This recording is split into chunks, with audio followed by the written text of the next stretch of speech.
nañ bàyyi xelu nit ñi ñuy fooye. Aïssatou, s'il n'y avait pas un problème de santé mentale, tout ce qu'on a vu là, les audios, les audios, les machins, les trucs, on n'aurait pas vu ça. Man nak duma sax faral di déglu yenn nit yi, mais pour les besoins de cette vidéo, il a fallu que ma dem déglu kii di Mame Mbaye Niang. Affaire bi ci digganteem ak Sonko man dama ko jàppee rek li nga xam ni moo war a suul te remplacer mbirum Barbi Sarr. Au moins booy seet kii xaw naa suul affaire Barbi Sarr. Ousmane Sonko wax na, Adji Sarr wax na, Adji Sarr nee na Ousmane Sonko sàkku na ko ci lu dul coobareem lu dul benn du ñaar du ñett wax fam jaar ak moom. lii jàpp naa ni que lu ordinaire la procès bu ordinaire la war a nekk procès bu simple la war a nekk procès bu amul benn jafe-jafe la war a nekk. lii tax lañu dégg turam un peu partout waaye nañ leen dem ci kanam rek bés a ngi ci bisi te bis boobu du tabaski li may ñaan mooy sénégalais yi bañ koo may li Maître El Hadji Diouf amul Doudou Ka amu ko Adji Sarr amu ko ba ci soxna si Batoor amu ko muy mu mën a taxaw diir mbagg kii di président Ousmane Sonko. Ousmane Sonko moom nee na li mu lay nee na moom moo fa yóbbu boppam moom moo ko wax de neewul Mamour a ko fa yóbbu neewul Dior a ko fa yóbbu neewul Mohamed a ko fa yóbbu neewul Abdourahmane a ko fa yóbbu nee na moom moo dem yóbbu boppam. lii jàpp naa ni que lu ordinaire la procès bu ordinaire la war a nekk procès bu simple la war a nekk procès bu amul benn jafe-jafe la war a nekk. bu Sénégal di xar ñaar tamit bu ñu nangu mu doon ci affaire bii dégg naa ci li xew démb ay région wu Sénégal di xasante ñii ne ñoom bi ñu jàppee président Ousmane Sonko ñoom génn nañ te ñee génnuñu ne tombons surtout pas dans ce piège ndëgg sërëx la bref li ma bëgg wax mooy bu ñu daanu ci yenn xeetu piège bu ñu xàmmee Ndakaar waa ak Thiès waa Ndar wala Casa nañ leen doon Sénégal un seul bloc. ak version bu ñu mënta indi ak lu ñu mënti wax ndaw si li mu wax ci ay firnde la koy teg. Ousmane Sonko li mu wax yanuwul maanaam moom moo njëkk a moom nee na ba muy gone ba léegi xaw ma lan li muy yëg ci yaramam moo ko xam dafa demoon di faju ñun ñëpp xam nañ ni foofu duñ faju mais kenn bëggu ko wax ñun ñëpp xam nañ ni foofu chaise bu ñuy toog amu fa.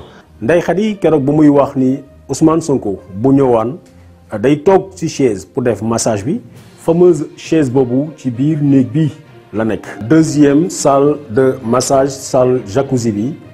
ñu ngi foofu te mooy lii mooy position bi soxna Ndeye Khady doon wax Ousmane Sonko di ko def tout le temps maanaam bu ñëwee position bi lay toog yëkkati yére bi teg ko ci bopp bi mu daal di joxe li nga xam ne mooy ginnaawam pour nu masser ko bien que fii am na table de massage am na jacuzzi te it am na beneen chaise bu ko defee la plupart du temps ñu doon ñëw en famille ñu ñëw wala jëkkër ak jabar bu ko defee ñu defal leen massage mais kenn du leen bàyyi ñu nekk en intimité seul fii. lu fi nekk mooy massage mooy le bien-être. njàmbaar si dëgg mooy bis bu ngeen amee fit ba ne yéenay jóg jàkkaarloog patriotes yi nekk ci Sénégal yàlla bu ñu mus a egg ci loolu ndax bi ñu eggee ci mois de mars bëri na ci yéen ñii waa APR yi yu doon wër suñuy kër naan dimbale leen ñu dañoo bëgg a transhumé ba ci Mame Mbaye Niang moomu yor làmmiñam di wax fu ne wër na fa dem gisi samay nit neen wax leen ak Ousmane Sonko man damay transhumé. affaire Mame Mbaye Niang bi nag mooy li gën a intelligent li fi xew depuis bi affaire Adji Barbi Sarr bi tàmbalee acteur bi ragalul ñeme na caméra am na assurance ak assez de haine pour faire face à Ousmane Sonko. c'est un excellent moyen pour mën a rocceeku nànk ci mbirum dof bële. au fait justement en parlant de dof gis naa Gabriel Kane commencé di plaider Adji Barbi Sarr sur ce terrain nee nañ Barbi Sarr dafa dof maanaam wérul quoi dafa xaw a katakay daal bon te loolu sax booy seet moom dëgg la ku gis ay vidéo ak regard psychopathe bi mu yor di nga xam ni kii ay nagam musuñoo naani waaye nag su ko Gabi waxee nii ak kii di Aïssatou Diop Fall c'est sûr que c'est juste pour justifier encore les audios tem ñu ñëw nañu bi muy wax instant boobu noonu elle était possédée par le diable donc kooku doon wax du woon moom par la même occasion fexe ba sénégalais yërëm ko wa ilaa utal ko porox noonu mu dem USA ba jaar fa seey. fii moom du fi dund moom xaw ma fan la waaye fii du fi dundee. ndax tamit y a des gens qui vont lui en vouloir et puis des fanatiques pas forcément des gens mais des fanatiques. mën na fi jaar dof ba faaw. est-ce que xam nga lool. mais xam nga Gabi mën na jaar fi dof. Gabi est-ce que mën nga ñu wax problème de santé mentale boobu à son niveau naka lay feeñee qu'est-ce qu'elle fait. non mais Aïssatou s'il y avait pas un problème de santé mentale tout ce qu'on a vu là les audios les audios les machins les trucs on n'aurait pas vu ça. c'est vraiment ñun ñëpp dégg nañu audio yooyu. je vais pas rentrer dans un truc. di wax ne dëgg la du dëgg. Moi, je dis une chose, c'est parce que il y a un problème de santé mentale. Loolu dong la. À ton avis, comment elle va Adji naka lay rebondir, naka lay parce que sa vie a été un peu chahutée et suspendue pendant 2 ans. Sa vie ici est foutue, ça c'est clair. Voilà, c'est ça. Sa vie ici moom. Fii moom du fi dund moom xaw ma fan la waaye fii du fi dundee. waaw ndax tamit il y a des gens qui vont lui en vouloir et puis des fanatiques. Pas forcément des gens mais des fanatiques. En tout cas, est-ce que tu n'as pas peur pour sa sécurité? À qui? Adji.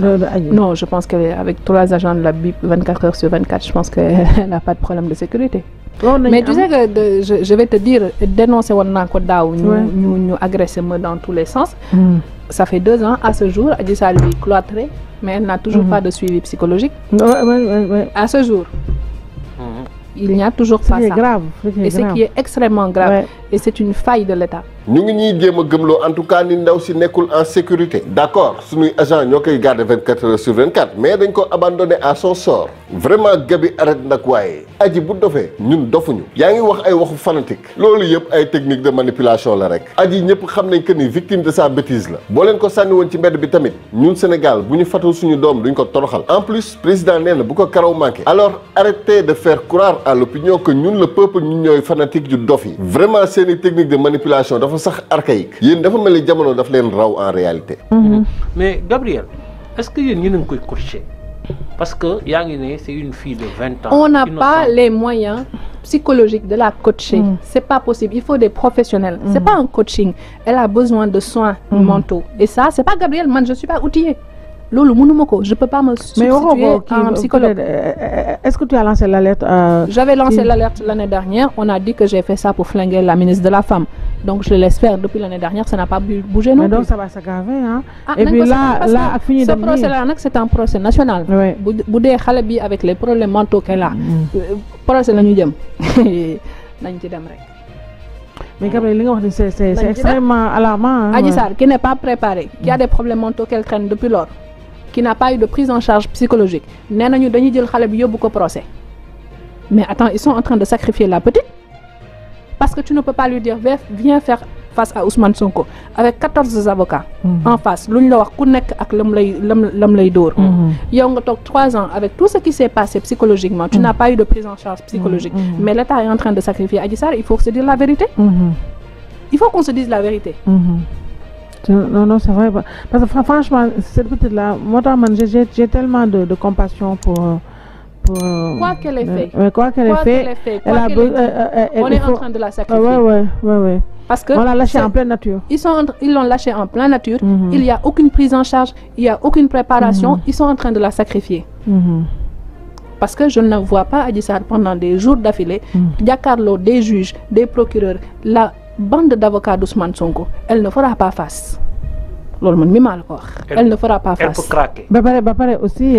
Qu'on se dise la vérité, je vais craquer. Même moi, j'aurais craqué devant tous ces avocats-là et c'est pas des petits avocats. Quand audience publique, oui, moi, demande erreur là. Ça va être difficile pour Adji Sarr. Et l'homme faut dire contre elle, n'a pas de l'État du Sénégal à côté. Mais sachons au moins que Adji Sarr sera sacrifiée par l'État du Sénégal et par personne d'autre. Parce que lâcher une gamine de 20 ans sans aucun suivi psychologique depuis 2 ans, nous avons un procès public. Sénégal, nous avons 14 avocats qui ont lu gëna 10 samp la ko. Mais pour la santé mentale de cette petite là, lu ko dal nañu xamné l'État du Sénégal sera responsable de ce qui se passera avec cette jeune femme là. Ça je le dis. Il faut que les ONG internationales le sachent. lii daal en gros laa bëggoon séddoo ak yéen samay mbokk bëgg rek tamit xanaa élite ci domaine bu mu mënti doon ñu xam ni le peuple a mûri maanaam yow sénégalais bi jàng as tuut tax nga foog ni yaa gën a muus nit yi yow mi sa xel sonal ba tax nga foog ni li ngay xalaat kenn du ko xalaat wàcceel sa griffe on est tous pareils ki la gën a dof dëgg mooy ki jàpp ni moo la gën a muus wàccee leen seeni griffe du ni mën ngeen làkk benn wala ñaari kàddu ci farañse rek yéen a gën nit yi Sénégal de naam lekkuñu naanuñu waaye xel moom ku ko fi jaay mu lamb à bon entendeur salut.